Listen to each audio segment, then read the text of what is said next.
Hello, everyone. It's Fantasy Premier League time again. Annie has maintained his top 5K ranking, so well done, Annie. The fixtures and the game weeks have been coming thick and fast. This game week was slightly weird.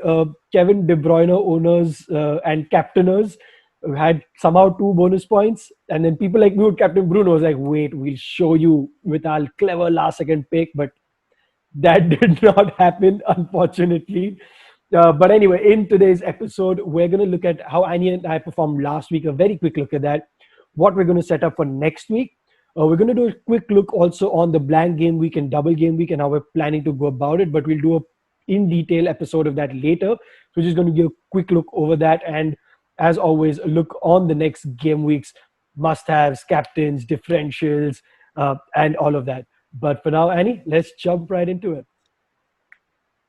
Yep, let's have a look at your team first. In general, a very average setup for a lot of managers this week. So, Karn, that's pretty much how your team fared. I can see that your Mahrez move did not work out for you, right? In the end, 2 game weeks in a row. I got Jota in the week before that. He obviously went out injured. I got Mahrez in after Jota, and he obviously did not feature. My transfers clearly are not working for me. But hey, green arrow. I'm happy. Back in top 100K, where I was languishing 2 million a few weeks ago. So hey, good with that. yeah, and your Dallas actually was a good one, right? Dallas has been promising for so many weeks to actually get in a goal. He's been taking a few shots from outside the box, being saved by the keeper. So I think that's a good move because we were contemplating in the last episode to move on from him. And even Kufal, I think Kufal is one of your best bets. He's got you returns when you just about need them, right? I think Kufal is your Charlie Taylor, like I have it. I mean, speaking of Charlie Taylor, Annie, I have got Charlie Taylor in for Mitchell already. 4.4 owned. Burnley are keeping clean sheets again, back-to-back clean sheets. A couple of good fixtures coming up. Mitchell was doing nothing on my bench, and as we'll discuss in the double game week thing, I am sort of looking to get in players who might be useful around then. If I'm looking to hit bench boost, I might be doing bench boost for my double game week strategy. So I'm trying to like upgrade my bench slowly. There's no standout fixtures this week, so I think this might be a time to just do Mitchell out for Charlie Taylor. Uh, so yeah, that's my switch that's coming in this week. Yeah, fair enough. We spoke about the Burnley assets in the last episode, Kurt, if you remember, and we put Pope on the radar as along with Charlie Taylor and Tarkowski. And Burnley are doing it. They're getting those scrappy clean sheets again. Villar another day could have had their goals, but Burnley held on. And once again, no surprise, Nick Pope with 3 bonus points. I'm going to switch to my team now.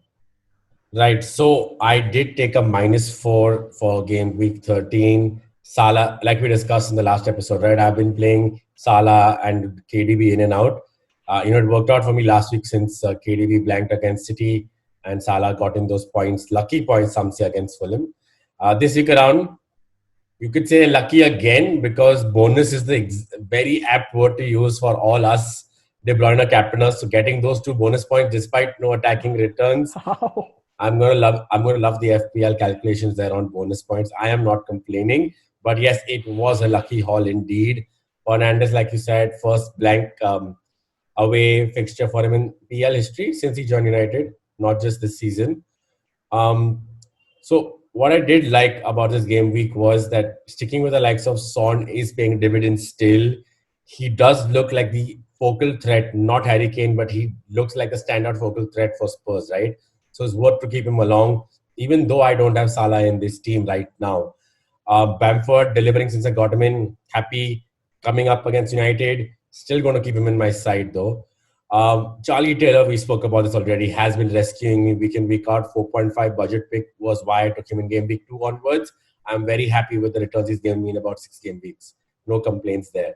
For this game week on, I'm going to switch out most likely, very, very likely that I'm going to switch out De Bruyne again for Salah. But looking at the way I have to move it, I'll have to move out to another -4.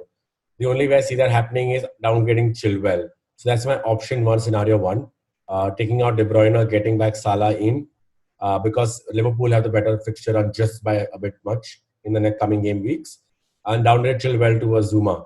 Although this is the reason why we kept Chilwell in our side, right? The game weeks where they don't get attacking returns, Zuma and James, Chilwell gets that assist. An Defensive option, returns. yeah, defensive returns as well. Sorry. And second option that I'll probably consider is not going for a transfer, banking the transfer this game week, uh, taking the risk of no Salah could hurt. Obviously, could get a hat trick the way he was playing against Tottenham even, and keeping those two transfers a game week 15, and then most likely considering taking out Kane and De Bruyne, getting Salah in, and then looking at waiting at what Vardy is doing at that time. So let's get into our position wise and fixture wise players to have who defensively you do have some teams again giving you uh, just about enough, right? And I spoke about Burnley, so let's start with Burnley. Burnley have a decent fixture run, right? Nick Pope is the top scoring keeper again, 3 bonus points this week, right? They now play Wolves at home, Leeds away, Sheffield at home, Fulham away in the next four, blanket Fulham at 18. home, yeah. Last four, the fourth one, yeah. Yeah. Do you think it is time to consider, if you're going to be wildcarding, that Nick Pope is that even if he didn't keep those clean sheets, he's always on point for at least 2 bonus points, right? Is it time to consider Nick Pope? And what about now the likes of Burnley defenders? Like you said, Charlie Taylor, someone you're considering. Do you suggest FPL managers take out the likes of Justin and go for Taylor instead? So Nick Pope, here's my thing, right? Martinez is getting you points and he's much cheaper. And there's no, I've said this, right? Like when you're looking at defense and you want to capitalize on just defensive returns, look at what the alternate options are. So if suppose I have a goalkeeper and a defensive option, can I cover both in like a cheap way, right? So with Villa, you get that option with having Martinez in goal, where there's no standout defensive pick there. And I think that's the other way around with Burnley. You have Pope in goal, who's great, but then you have someone like Charlie Taylor, who enables getting in on those Burnley clean sheets at a 4.4 right now, and that Yeah. will go up surely.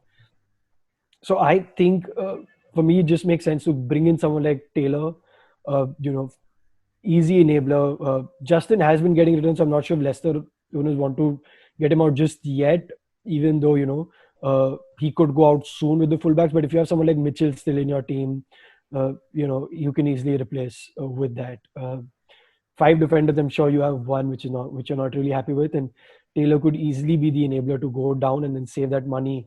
Maybe upgrade another defender if you want, if not elsewhere.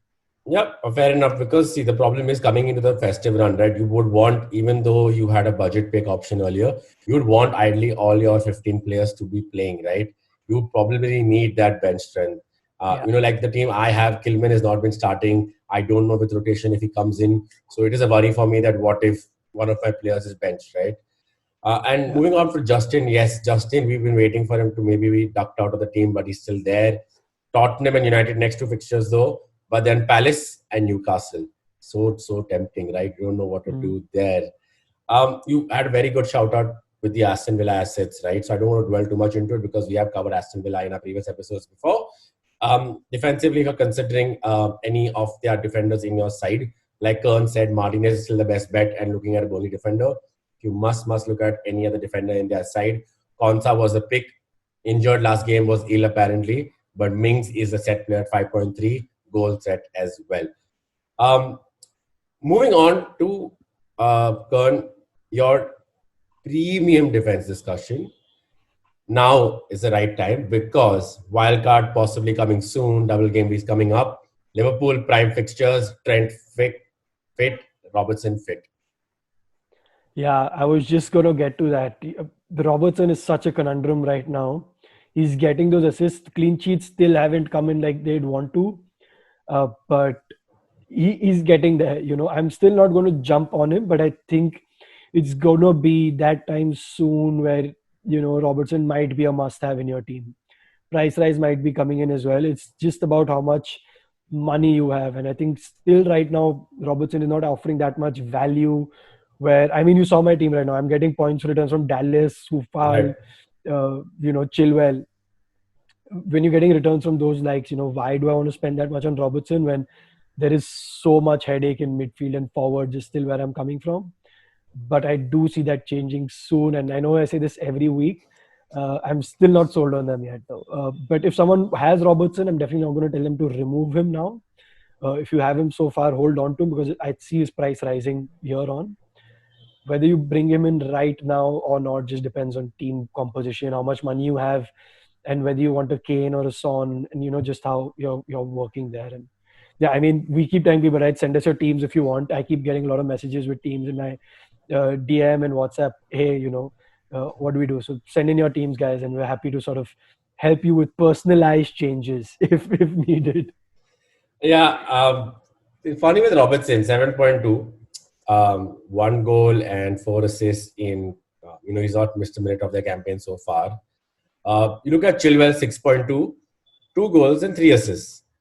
So it's not much in between, right? If you look at the points, that's 7 points apart in their overall tally so far. But that 1 million is where last season, right, we didn't have this. Even at Leicester, Chilwell wasn't doing this well. No other fullback was doing that well. They were no-brainers. This year, the competition is there. The cheaper midfielders, especially cheaper defenders, are doing the job.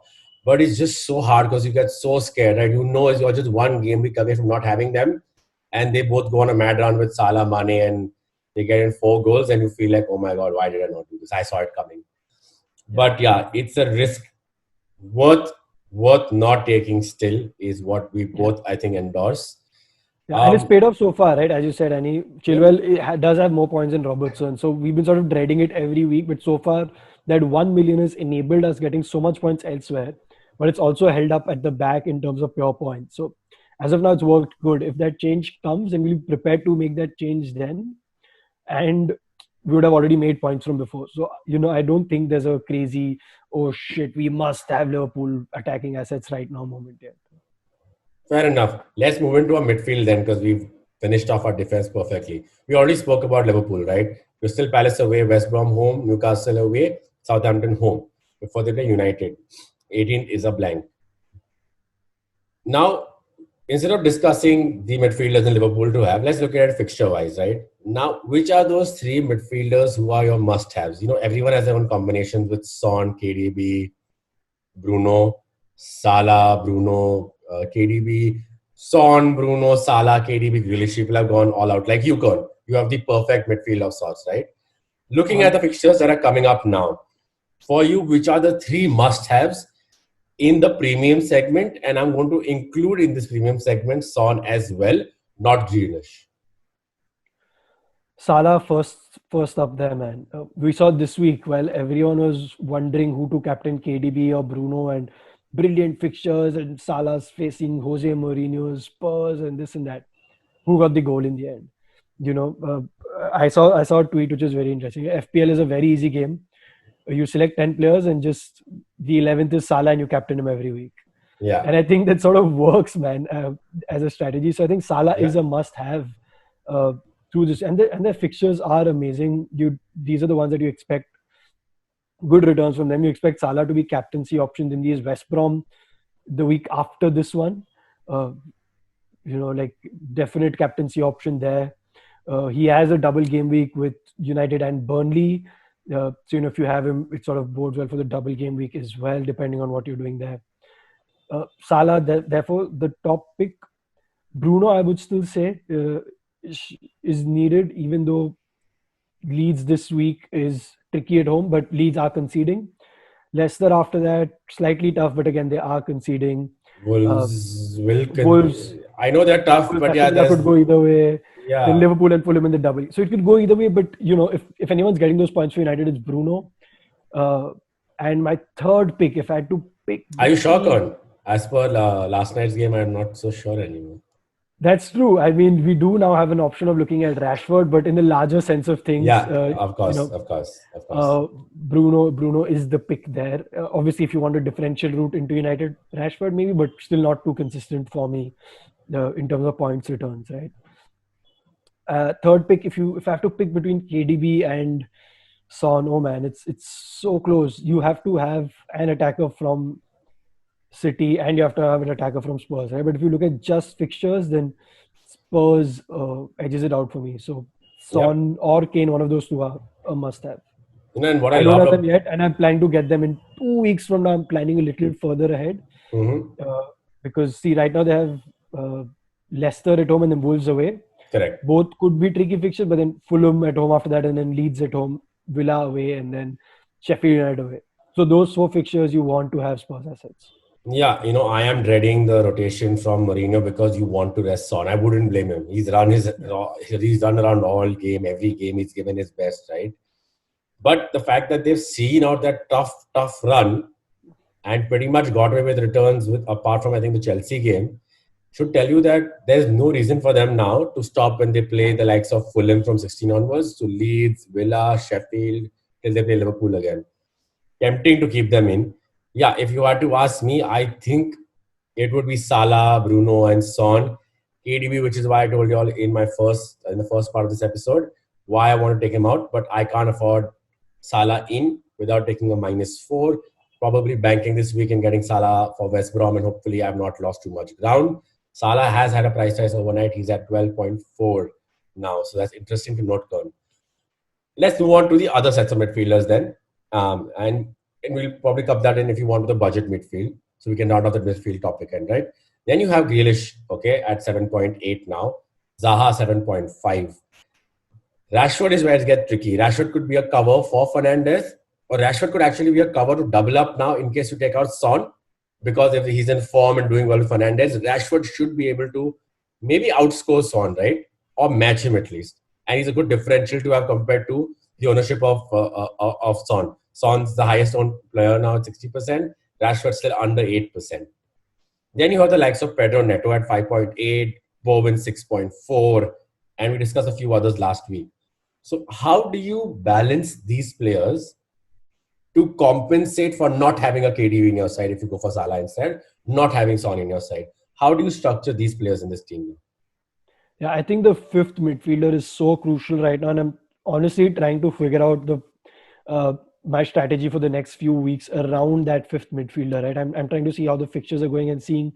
And right now, the standard options are West Ham options. So whether it's Bowen or a Souček, even maybe somewhere in there, not that much to be very honest, but just as a punt in case the numbers don't sort of work out. Uh, because West Ham have great fixture run, right? I mean, so I have Grealish right now, uh, who's got West Brom away this week, then Crystal Palace at home next week, but then after that is Chelsea away, United away, Tottenham home. So for those three fixtures, I'm very happy to remove Grealish. Uh, take him down to the likes of a Bowen, Neto, uh, Podence. These three other ones I'm looking at. Maybe even an Eze Beche, or however that name is pronounced. I'm sorry if I'm butchering it, over at Palace, right? But Palace again fixtures are dicey. So West Ham or Wolves is what I'm looking at, and obviously Mahrez up to Son. Then that will enable me for when Spurs fixture kick in. So that's what I'm looking at. That fifth midfielder. So then you can have four really good midfielders. Mine will look Salah, KDB, Son, and Bruno, with the likes of a Neto or a Bowen. And West Ham have a brilliant double game week fixture. So if you're looking at standard double game week fixtures, for me, it's West Ham with Burnley at home and West Brom at home. So if you're looking to build towards a bench boost team, West Ham fifth midfielder looks great for that. Yeah, Neto was an interesting mention there, Karn. Neto Podence are so tempting again. They're making you bite after this last game week. But look at the fixtures again. At Burnley, Yeah, tough to score. Tottenham, United. Then they have Brighton, but Everton, West Brom, Chelsea again. I wish they had a clearer run because Wolves' assets are always so tempting. They're always so well priced, right? It's a little frustrating that the fixture run's not better because Neto would have solved so much in terms of I could just downgrade Grealish, to a Neto if the fixture yeah. run was clear, like they had the first 7 games.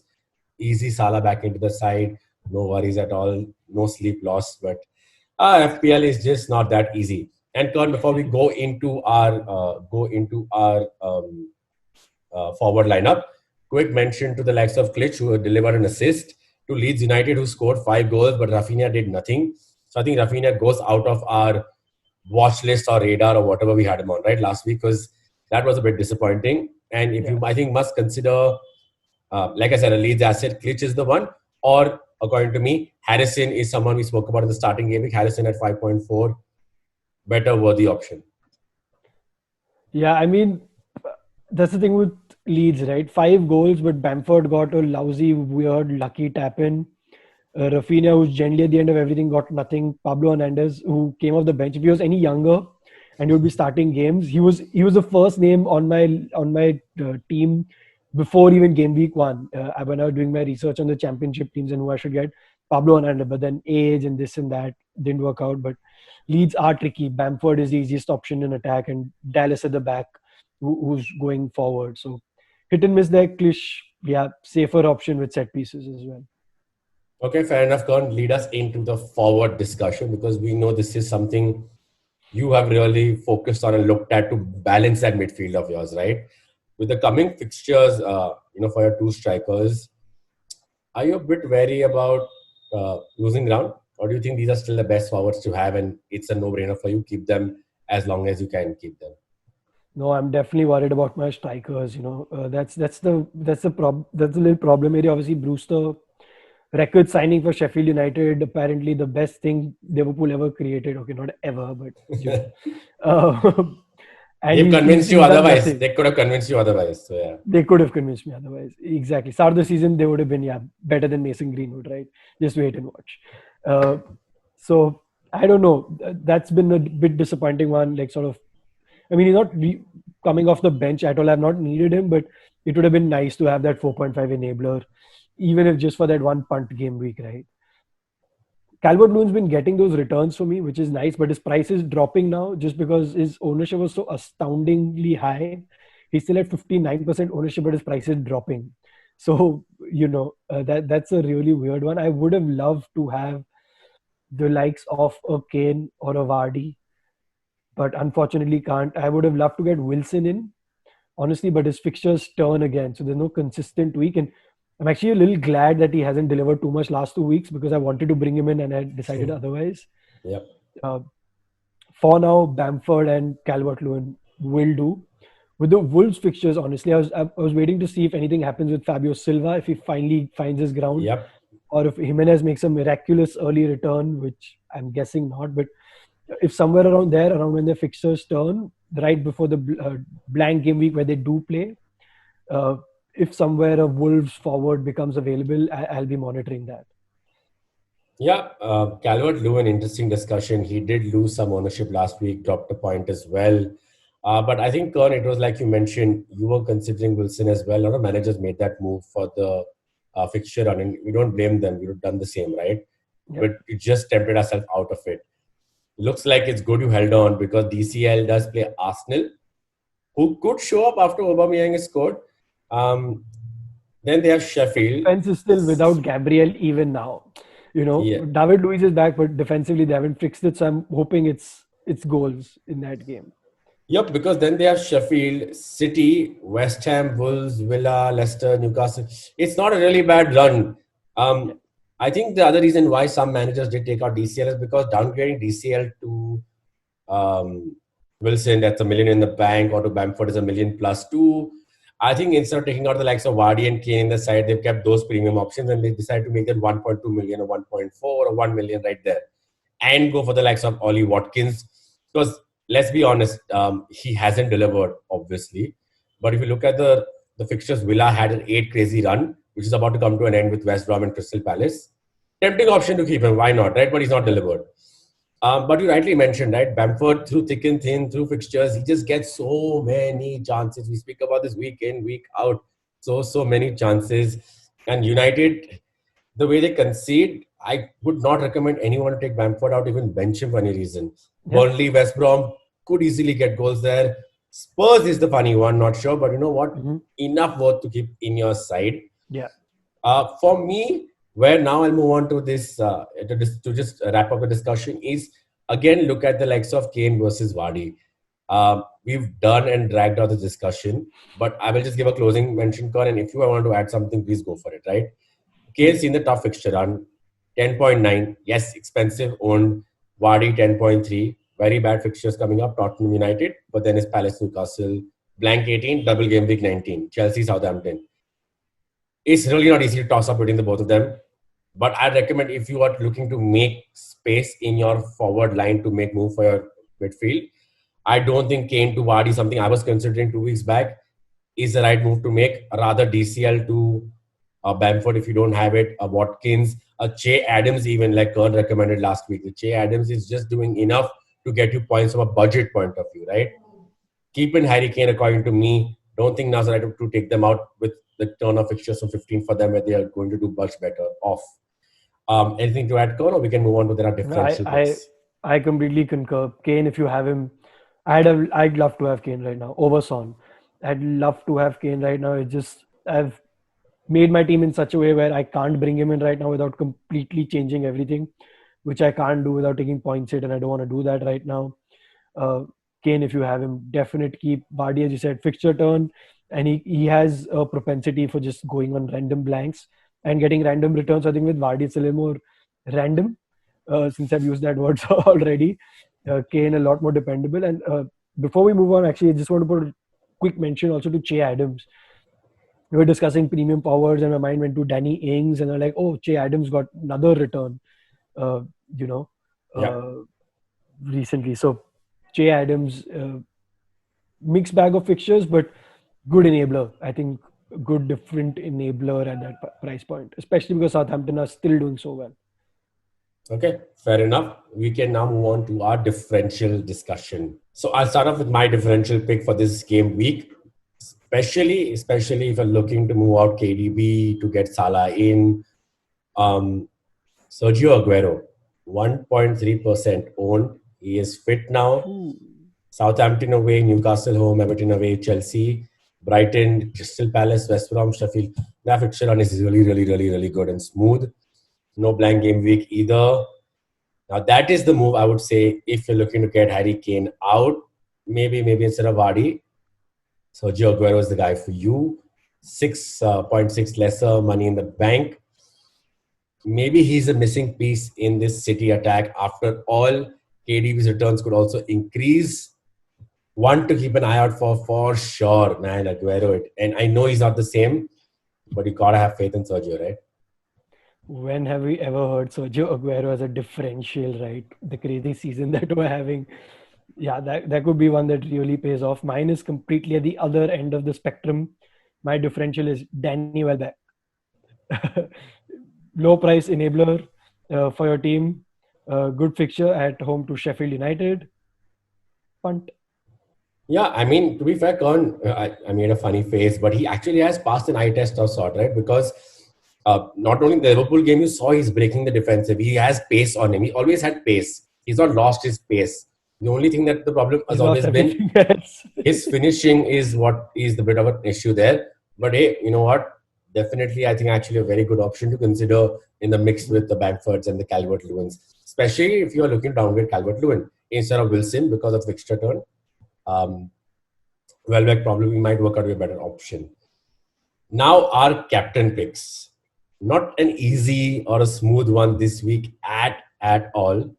Not that people are tough fixtures because you have Fernandes playing Leeds, De Bruyne Southampton, Grealish West Brom, and Salah obviously again with a slight edge over with Palace. I think I'm torn between Grealish and Salah. I think Salah would take the edge for me there. So I would say option one would be Salah, option two Grealish. Yeah, Grealish is standout captain pick. What am I saying? Salah, the standout captain pick for me this week. Crystal Palace haven't kept a clean sheet since game week 1. The only reason they did as well as they did against Spurs was because some heroics from Guaita. Whether he has that sort of game again, if a keeper is having that sort of day, it's just not your day as an FPL manager or a player on the field, right? So Yeah. I think it's not like Palace were not letting chances in. It's just that the keeper is having a great day. So Salah, the standout captain pick for me. Differential, yeah, Grealish is the second option. And if you're going differential, Callum Wilson. Callum Wilson again, differential captain. Interesting. Uh, uh, wasn't doing too much against Leeds, but yeah, could actually work out. This is his last good fixture, so maybe a good punt to capitalize because it's Fulham, right? I mean, they've showed resurgence, but hey, Wilson is a very attacking player. For me, differential captain again, if you get him, is in the end would have been Sergio Aguero. But I think differential captain for this week, Son. I think Son against Leicester, they're looking tight at the back, right? Evans will be back. They're decent unit over there when they play three in the back or they go with five and they with the attacking wing backs. I think Son can breach the bank. I'm a little worried though that he looks so tired at the end of the game. Hmm. Maybe he might be benched. Let's see how that one goes. So, Gordon, before we wrap up this episode, you mentioned you want to share your tips about the blank game week and the double game week to come. So, why don't you give us those pointers? Yeah, so I've been trying to do a lot of thought around it. I've gone through the fixtures extensively, and I still don't have like any concrete answer, but I don't think there is one. It sort of depends on what your team is like. So if you have your wild card, right, you use it right before that, because the idea for the double game week is don't look just at the double game week. There's a blank before that. There's some good fixtures after and before that as well. So just for that double game week, don't lose sight and points in the other game weeks, right? Yeah, I know there's a lot of people looking to free hit in the double game week. There's a lot of people looking to free hit in the blank game week yeah, as well. So it's going to be an interesting one. I'm going to try and play it right till the end. My idea is going to try and do a bench boost if possible for the double game week. There will be more double game weeks that will come, obviously, with the FA Cup further rounds, but this is the one with the most number of teams playing. So whether you want to capitalize on that by taking a free hit and then having the most number of players with 2 game weeks, or by doing a bench boost and then capitalizing on your bench, that sort of depends on how interesting. your team is set up right now. But I say think about it from what are the chips you have, and don't think of it from a myopic view. Think of the game weeks around it, and also keep in mind there's some good double game weeks that could possibly come down the line as well. Uh, the interesting one that I want to mention is that we generally have the big double game weeks towards the end of the season, but at that point there's a lot of teams that are relegated already, don't have too much in it and stuff like that. Whereas now, you with this fixture list, you'd assume most teams wanting to get all the points they can, Right. especially with how Yeah. close each position is. Relegation battle is tight. Battle for top 4, 6, 8, 10 is really tight. Uh, so teams are going to fight for points now. There could be rotation though in there as well. So there's no fixed answer from right now, but I'd say when you're making a decision, just try and keep it in mind. I myself right now look like I'm going to do bench boost for the double game week. There's no standout triple captain options, so that I'm going to hold on for the week for the next round of double game week fixtures that will come in. Yeah, fair enough. I have not fully decided of my strategy exactly for game week 18, 19, but I know that my wild card will be used sometime before that because I still have my first wild card in place. I know there will be some stitching required in terms of if I get Salah in, how soon I get him in, whatever Guerrero is doing well till then. Do I look at City in those game weeks? So it's all a little jumbled for me yet, but I do see myself using my wild card definitely before that to balance out my defense. My defense is what worries me now. I don't think with the likes of Justin, Kilman, Mitchell there, I might turn out that in the fixture run, I might end up with not more than 2 defenders playing, and that worries me. So a wild card, I think around game week 17, 16 is where I'm seeing myself use it. But yeah, Karn, I think that should be it for this episode. Thank you everybody for tuning in. As always, we would really appreciate if you hit like on this video, subscribe to our channel, turn on your notifications so you know when our new videos are out. Hit us up on Instagram and on Twitter. Like and comment on this video as well. Like Karn mentioned earlier, we are happy to help you with your team selection and any doubts that you have in the comment section, as well as our social media channels and our DMs. Thank you so much again. We hope you have a good week. We hope you have the kind of week De Bruyne captains had this week. Luck just saves you out. Because in the end, with all the skill, a little luck is required, right, Karan? Definitely, man. Best of luck, everyone, and see you next week. Cheers, guys.